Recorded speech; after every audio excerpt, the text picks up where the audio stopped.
I believe ni watu ambayo wako na maono na pia uchungu wa hali yenu. And why I've told you respectively Kivuti is because I want to really put this matter in context. Yeah, what my brother Senator Omogeni has sent our lost cousins from that side of Kisii. Omogeni 14 days imekuwa hapa campaign ya hapa.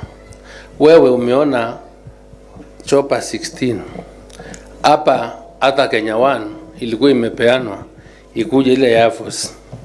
Tumeona vifaru hapa kuja kupigana kutafuta kiti ya mbunge. 600 million has been spent kutafuta kiti ya MP. 600 million. In normal circumstances, au nimeomba kura, we spend Karemba hotel wanatumia kama milioni 10 kutafuta kiti ya constituency. 600 million means 60 members of parliament. Ile pesa imetumika hapa Mbeere North.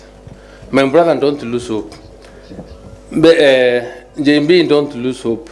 Tumepewa very encouraging ones by the bishop.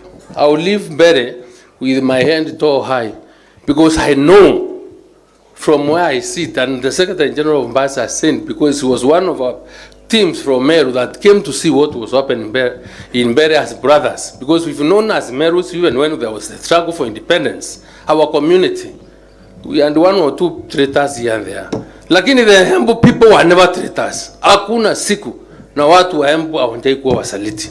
Na watakia mema, tuendelee kusaidiana, but come 2027 I can tell you and I can swear, standing here, whatever we saw will not be repeated again, because nobody will have that kind of machinery and power and money to spend on one seat. And I will tell you, Ruto will be a one-term president. Asanteni sana na Mungu awabariki na tuendelee kuombeana. Thank you.